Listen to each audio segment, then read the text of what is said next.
Shalom Bapak Ibu Saudara, berjumpa kembali dengan saya Pendeta Yusuf Suranta Purba dalam program yang luar biasa untuk membuat kerohanian kita bertumbuh, SBB, Sepakat Bertumbuh Bersama. Hari ini kita masuk ke dalam episode yang ke-39. Kita akan belajar bersama-sama dari Mazmur pasal 36 ayat 1-12. Saya akan bacakan. Untuk pemimpin biduan dari hamba Tuhan dari Daud.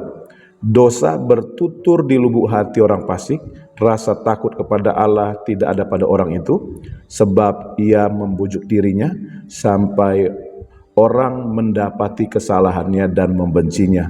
Perkataan dari mulutnya ialah kejahatan dan tipu daya. Ia berhenti berlaku bijaksana dan berbuat baik.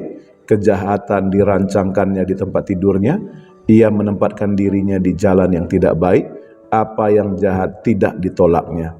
Ya Tuhan, kasih-Mu sampai ke langit, setia-Mu sampai ke awan, keadilan-Mu adalah seperti gunung-gunung Allah, hukum-Mu bagaikan samudera raya yang hebat, manusia dan hewan Kau selamatkan ya Tuhan. Betapa berharganya kasih setia-Mu ya Allah, anak-anak manusia berlindung dalam naungan sayap-Mu. Mereka mengenyangkan dirinya dengan lemak di rumah-Mu. Engkau memberi mereka minum dari sungai kesenangan-Mu, sebab pada-Mu ada sumber hayat. Di dalam terang-Mu kami melihat terang. Lanjutkanlah kasih setia-Mu bagi orang yang mengenal Engkau dan keadilan-Mu bagi orang yang tulus hati. Janganlah kiranya kaki orang-orang congkak menginjak aku dan tangan orang fasik mengusir aku. Lihat, orang-orang yang melakukan kejahatan itu jatuh, mereka dibanting dan tidak dapat bangun lagi. Bapak Ibu Saudara yang dikasihi Tuhan, tema firman Tuhan dari Mazmur 36 ini adalah merefleksi diri. Nah, kita lihat Bapak Ibu, dalam Mazmur 36 ini Daud menuliskan dua jenis kehidupan manusia. Yang pertama, kehidupan orang fasik, di mana dosa yang memerintah atas hidupnya.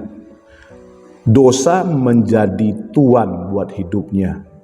Kalau kita lihat di dalam ayat yang pertama tadi, di situ dituliskan oleh Daud, dosa bertutur di lubuk hati orang fasik. Jadi yang berkata-kata, yang memerintah di dalam hati orang fasik itu adalah dosa. Sehingga hidup orang yang diperintah oleh dosa itu dikendalikan oleh dosa. Nah, akibatnya tentu jelas ya.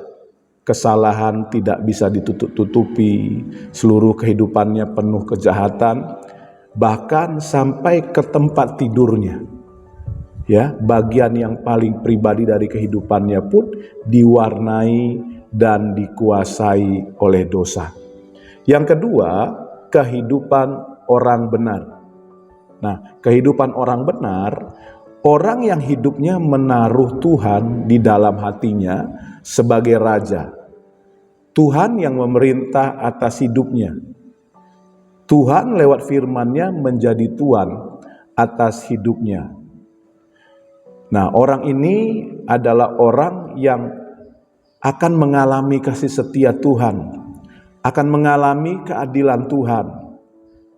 Orang ini akan menikmati hidup dari Tuhan sebagai sumber hayat, dikatakan oleh Daud dalam ayat ke-9 tadi ya, yang tak habis-habisnya. Nah, karenanya pemazmur meminta ya, agar kasih setia Tuhan tetap dicurahkan kepada orang benar.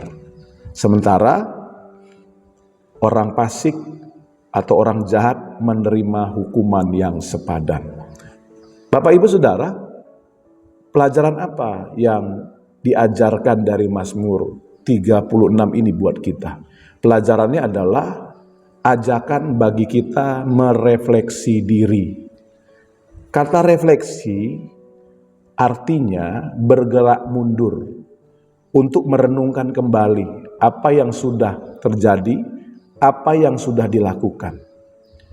Ini adalah satu tindakan yang harus dilakukan dengan sadar dan terencana.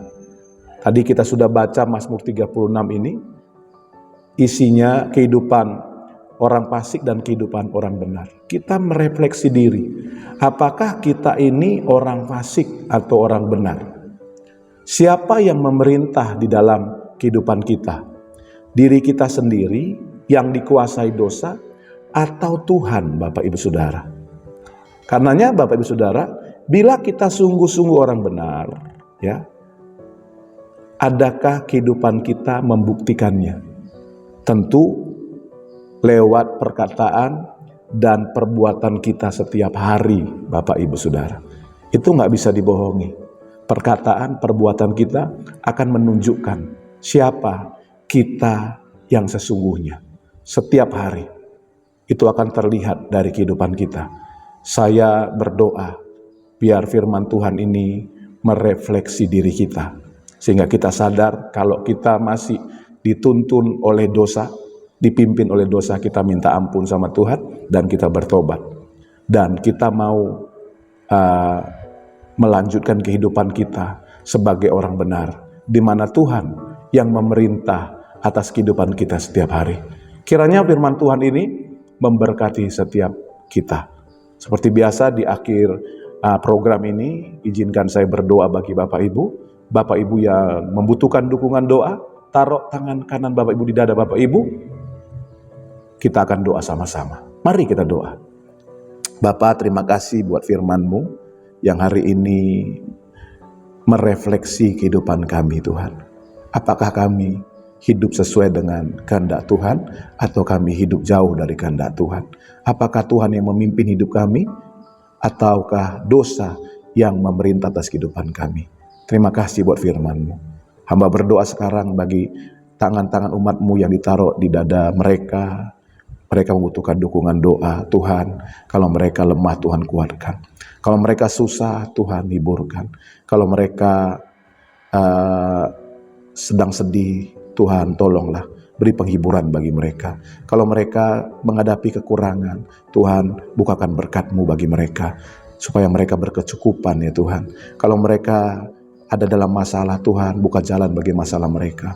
Dalam nama Yesus, bahkan kalau ada antara mereka yang berdoa bagi jodoh, Tuhan pertemukan mereka dengan jodoh yang terbaik yang datang dari Tuhan.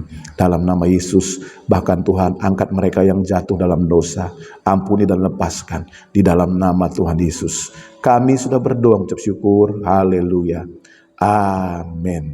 Bapak Ibu Saudara, kita sudah berdoa, percaya kuasa doa dan alami kuasa doa. Jangan berhenti berdoa, karena ketika kita doa, kita lihat kuasa Tuhan bekerja dalam hidup kita. Tetap semangat, tetap sukacita. Salam sepakat.